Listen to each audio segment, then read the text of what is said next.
Będę musiała włączyć to ustrojstwo. Zawsze mnie to stresuje. Dobra, nie spłonęłam, udało się. Dzień dobry Państwu, tu Wasia Starecka. Witam na przyspieszonym kursie z koreańskich kopytek. Tteokbokki to potrawa, która powinna nas rozgrzać, na to liczę, ponieważ są to koreańskie kopytka, tak jak powiedziałam, w czerwonym, bardzo ostrym, ale też słodkim sosie. I w Korei jada się je przeważnie w towarzystwie fish cake'ów. Trochę przypominają polską rybę faszerowaną. Mają podobną ciapkowatą strukturę i z reguły są to jakieś takie pasma dosyć cienkie albo trójkąty, które pływają właśnie w tym ostrym gulaszu razem z kłuseczkami ryżowymi. Oprócz tego bardzo często jest tam również szczypior, to też się znajdzie w naszym przepisie, i jajka na twardo. Ponieważ chciałabym się trzymać tej wegańskiej konwencji przy tutaj przygotowaniu, jaja na twardo zastąpię kostkami tofu, ale to już dodam na samym końcu. W każdym razie w Korei tteokbokki to jest taka potrawa uliczna, bardzo popularna. Można ją kupić właściwie w każdej dzielnicy, a szczególnie w takich dzielnicach, gdzie gromadzą się studenci, na przykład Hongdae, bo jest to z reguły potrawa bardzo tania, taki tani street fast food, sprzedawany w kramach. Widać je już z daleka. To ogromne kadzie, właśnie takie przykuwające wzrok swoim czerwonym kolorem. Sos jest czerwony od dodatku gochujang. To takie koreańskie mazidło, za sprawą którego każdą nudną, banalną potrawę przeniesiecie w koreański kosmos.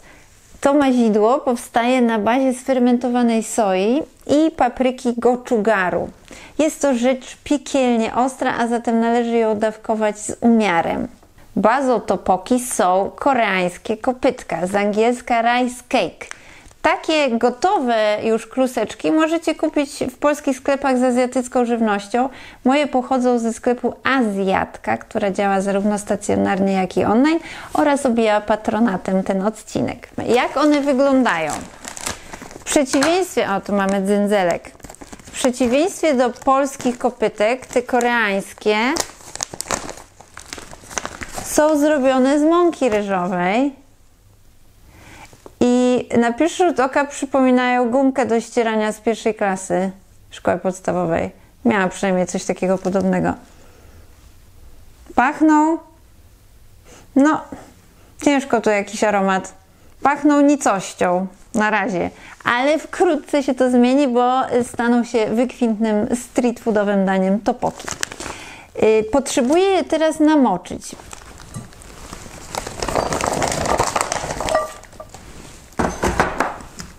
Jakiś szuwak dorzucono. Co jeszcze trzeba powiedzieć o samym producencie tych koreańskich kopytek? Dongga. To jest firma, która pojawia się w pewnej koreańskiej dramie i szczerze ją Wam polecam, bo to jest trzymający w napięciu serial, który się nazywa Itaewon Class. Powiedziałabym, że to jest bajkowy thriller gastronomiczny, bo wszystko się kręci wokół knajp i wokół jedzenia. No i pojawia się tam właśnie producent koreańskich kopytek. Ponieważ szykuję bankiecik na 4 osoby, zużyję 2 opakowania tego produktu. No i co?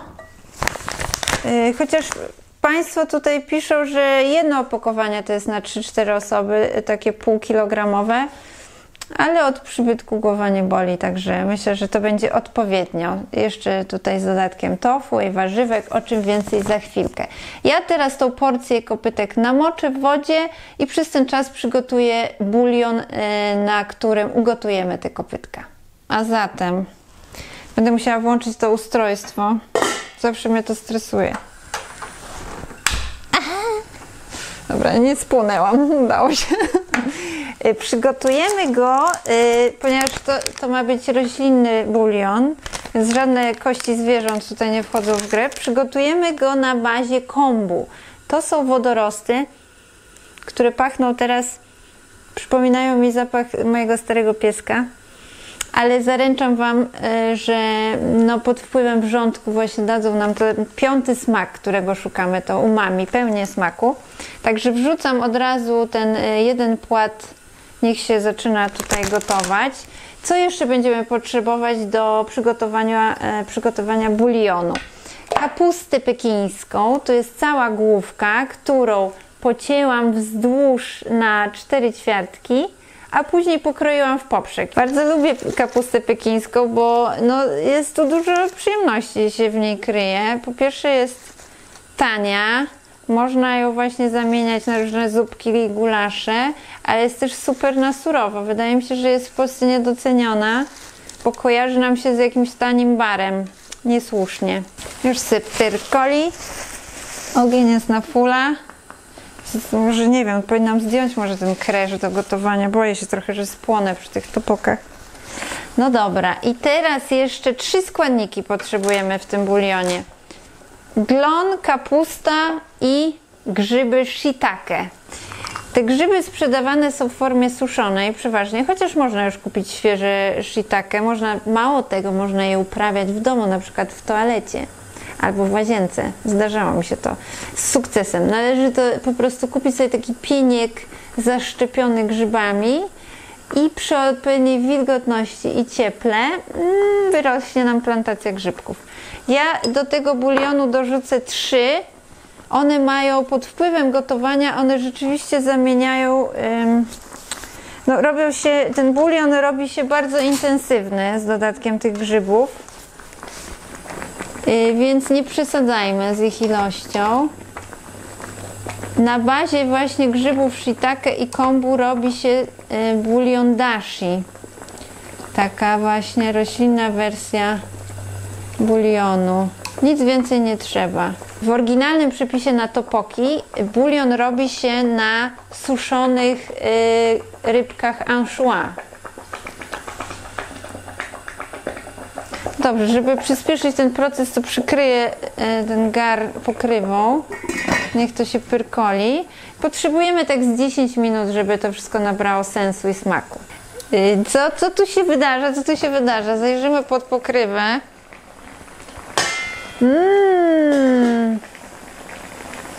Pachnie jak niedziela na klatce schodowej, czyli rosołkiem. Ja już wyjmę glon kombu, bo jak długo się go gotuje, no to się ten bulion robi taki właśnie wodorostowy, a my aż tak bardzo tego wodorosta nie kochamy, żeby się nim aż tak brędzlować. Wkładam to w takie miejsce sekretne i podzielę się z Państwem wiedzą, co tam się znajduje pod spodem. No i co my tu mamy? Kapucha już trochę zmiętkła. Grzybki już odzyskały trochę formę. Czekamy jeszcze, niech to się wszystko dobrze przygotuje.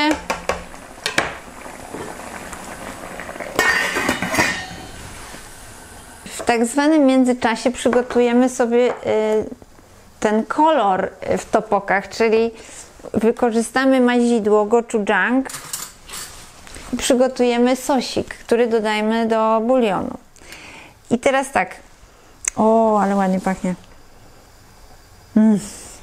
Będziemy potrzebować do tego sosiku pasty gochujang i syropu kukurydzianego. Wy możecie, jeśli nie macie syropu kukurydzianego, to jest taki typowy klasyk z kuchni koreańskiej, zawsze się przydaje, możecie użyć po prostu cukru.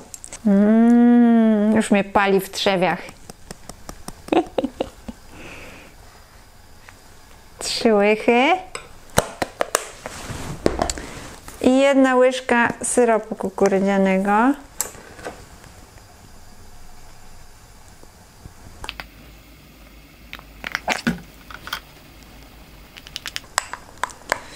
No i tak jak ze śmietaną, którą dodaje się do polskich zup, tak i w tym przypadku dodamy sobie trochę wody, żeby później nam łatwo było rozprowadzić to w zupie.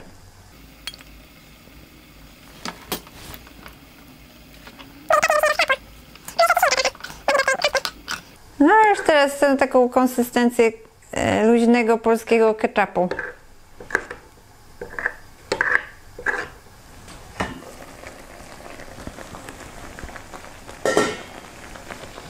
No, kapucha już straciła na rezonie. Myślę, że już możemy spokojnie dodawać tą pastę gochujang.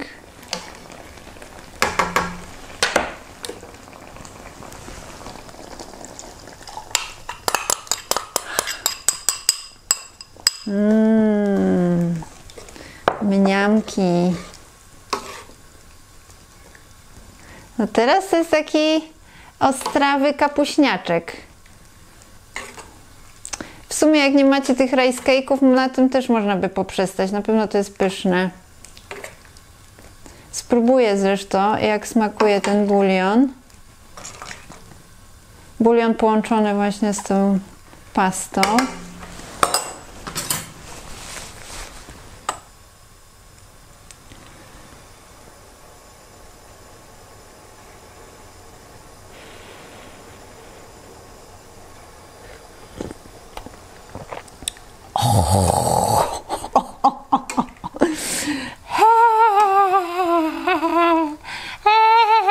Dobra, zaraz będę zdejmować ten kresz. Już mi się gorąco zrobiło.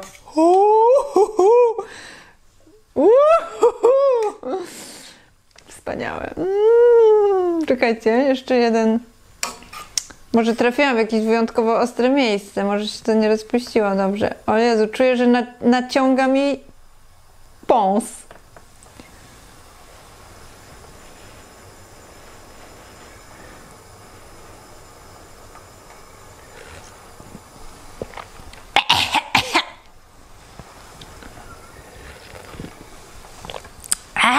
Delicious!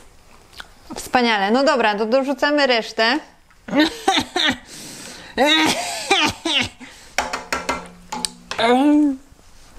Dobra, łzy jeszcze nie lecą. Łzy nie lecą. Dodajemy pieczary.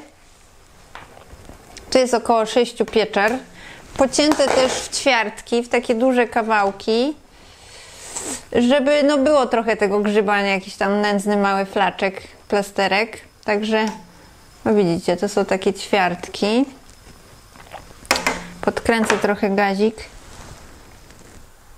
Dobra. I co? I dodajemy teraz namoczone topoki.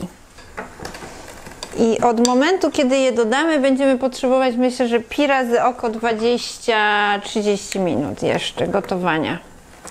Dodam je razem z wodą, bo w międzyczasie ten bulion się zredukował.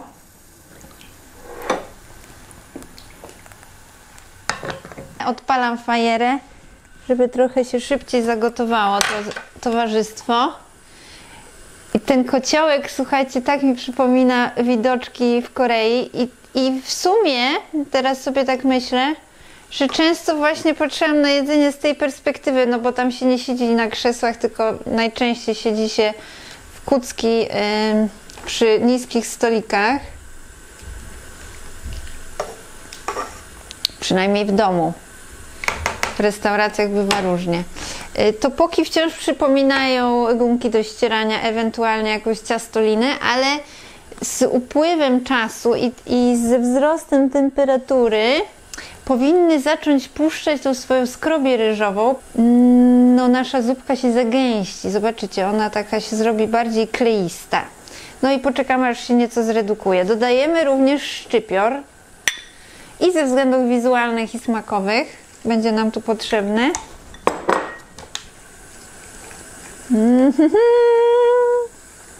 Wspaniale to wygląda, obiecująco bardzo. Przykrywam i czekam grzecznie, już będąc bardzo głodna, te 20-30 minut. Zobaczmy, jak się sprawy mają.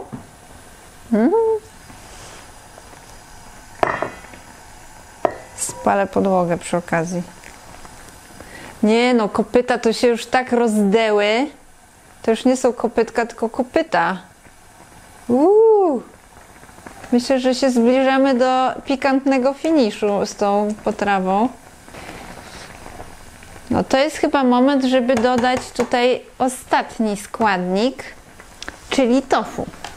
Ja je pokroję w takie plastry i ułożę na wierzchu, żeby ono się delikatnie podgotowało w tym bulionie.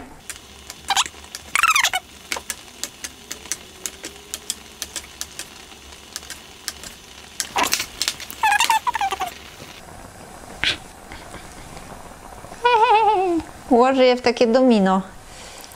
Będzie ładnie wyglądać też.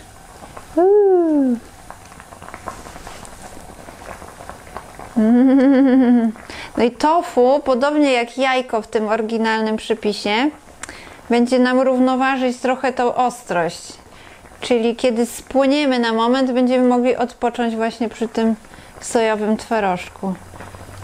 Chyba uczynię z tego tofu znak krzyża, bo inaczej mi się nie zmieści. O.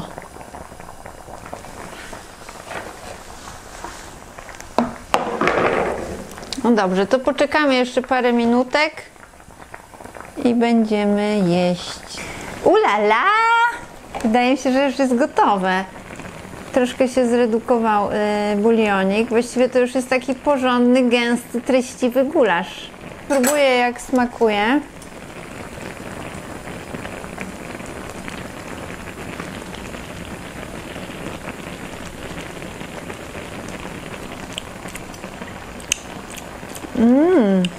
Oj, takie lepiszcze jest trochę.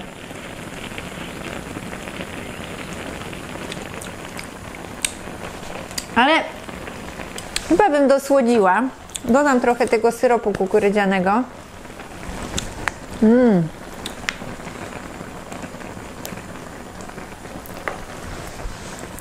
Takie smutne czasy. Trzeba sobie osładzać je. Gaszę. I zapraszam do mnie pana operatora. Dziękuję na ciebie, operatorze. Dawaj. O nie, jeszcze kimchi, to już w ogóle spłoniemy. Spłoniemy, no, dokładnie będziemy. Przyspieszyła mi od razu perystaltyka. Na samą myśl. O właśnie, okej, dokładnie. To jest sekretny składzik. Dobra. A, jeszcze doprawię całość, trochę oleju sezamowego dam. No tak, wierzch, i chyba trzeba dodać do dekoracji też sezam. Tak, ale ja bym chciała i białe, i czarne, dobra? Dobra. Zgadzasz się? Ja mam swoje preferencje co do topoków. Ja bardzo lubię topoki też troszeczkę jeszcze słonawe. Więc ja sobie dodam już troszeczkę sosu sojowego. A tutaj mamy... Co? Czarny sezam. Tak mało więcej. Ładnie wygląda. A mamy pałeczki do jedzenia? Mamy pałeczki, są w sekretnym kąciku pod... A to mogę pokazać. Z kolekcji nasza pałeczek. Poczekaj, ja muszę jeszcze fotkę zrobić. O, a to ładnie wygląda. Ja nie lubię metalowych pałeczek, więc... No, metalowe są takie typowe koreańskie. Typowe koreańskie, ja bardzo nie lubię. Zresztą takie są płaskie. Ja zjem metalowymi, żeby było tak prawilnie. Dobra, to nakładamy. A mamy łyżkę nakładania? Tak, mamy taką. Jakie masz preferencje? Ja to tofu, bo to wiem, że mnie wypali po prostu. Ale sosiku trochę, poproszę. No dobrze, poczekaj. Najpierw farsz. Tak weź tak z dna. Topoczki. Z dna powiadasz? Tak, no tego gluta chcę. Oj, shit. O, dokładnie, kapustę. To jest to. Ale się klei. Dobra, wystarczy mi. Tak? Tak. Dobra. Ja sobie troszeczkę dodam sosu sojowego, odrobinkę. Ja też chcę z dna, jak tak zachwalasz to dno. Topoczki. Poczekaj na mnie, poczekaj, nie jedz jeszcze. Aż mi ślinka cieknie. Ale zrobi się taki na maksa Tak, kleisty ten sosik, widzisz to? Widzę, tak, oblepił ładnie te kluseczki, Tak pięknie. jest. Pachnie sezamem, pachnie chili. No, tofu jeszcze, chyba 2 plastiki. Ja też poproszę tofu jeszcze. No to dawaj to. Oj. Hop, Ładnie? dało się. Poczekaj, ja z wierzchu takie ładne tofu sobie nałożę. Dobra, to jedzmy to. No. Chwila prawdy. To ja zdejmę ten kresz, bo ja się zaraz ugotuję. Pycha? Pycha. Dobre ugotowałam? Pyszne. Ja lubię konsystencję tych topoków. To jest kurczę nieporównywalne do... No nie mamy u nas takich produktów mącznych, takich jak żel... O wiem, to przypomina żelki tak naprawdę. Jak ktoś lubi żelki... A jak na finalnie, to nie jest takie ostre.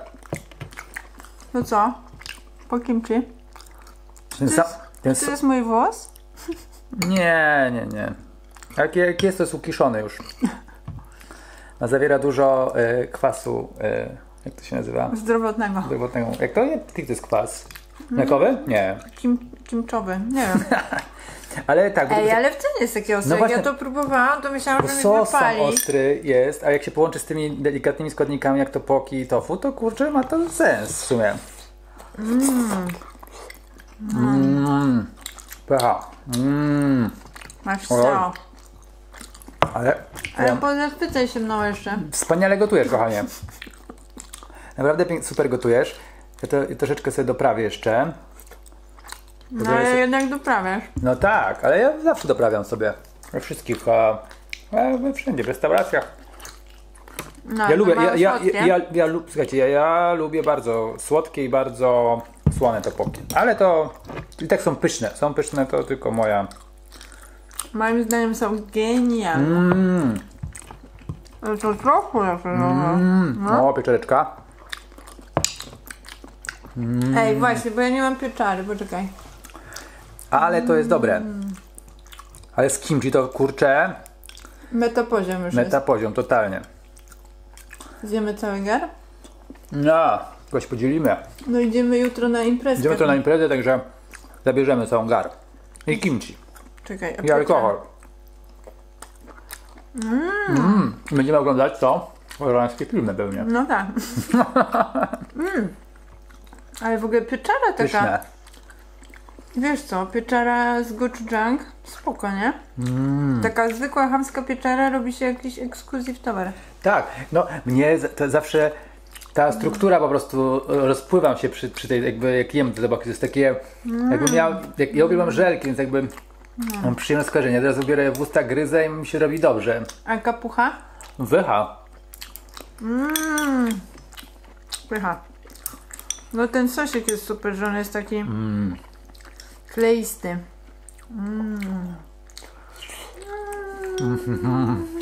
Ale chyba zjemy jeszcze jedną miseczkę taką w ogóle.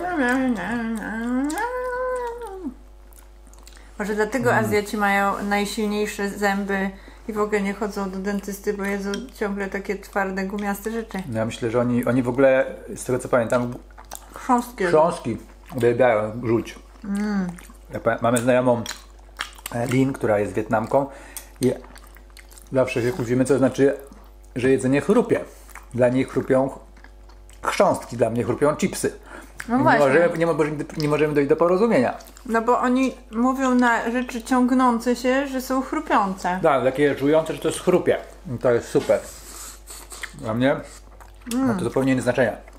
Ale naprawdę ma to sens w połączeniu z kimchi. No, jakiś mały kawałek wezmę. Jeszcze dokładkę. A co na mogę?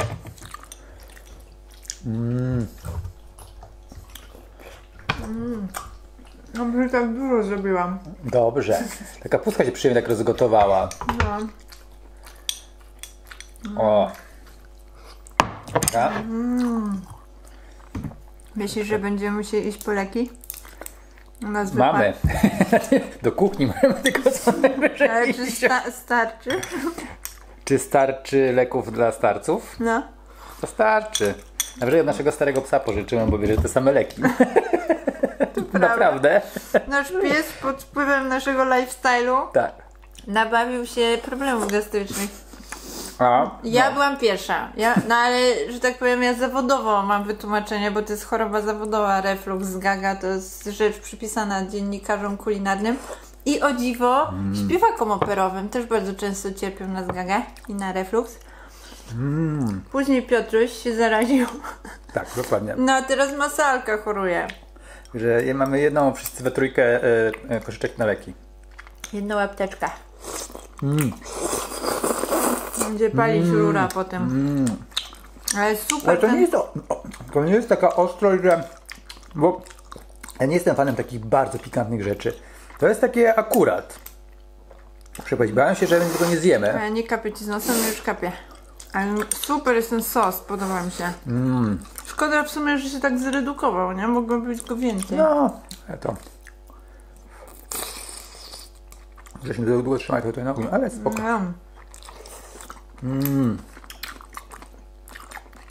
Dobra. Ja finiszuję. bo spłonę od środka. No co, Ja Basiu, brawo, brawo Basia. Tak, ja mam tematyczną koszulkę. Brawo Basia. Dziękuję. Brawo wy. Róbcie topoki według mojego wspaniałego przepisu. Muszę przeżyć do końca. Jest naprawdę wspaniały, potwierdzam. O, ostre. Ja mam chusteczki gdzieś. Także to, żegnamy się chyba. Przepis znajdziecie poniżej. Jak to co oni mówią zawsze w internecie? Zostawcie, że kliknijcie w takie coś. Tak? No ty oglądasz te YouTube, to powiedz co się robi. Zasubskrybujcie nasz kanał. Zasubskrybujcie, no. Polubcie nasz kanał. Wszystkie informacje znajdziecie pod filmem i wchodźcie na blog Basi po przepis. Także pa pa! Pa!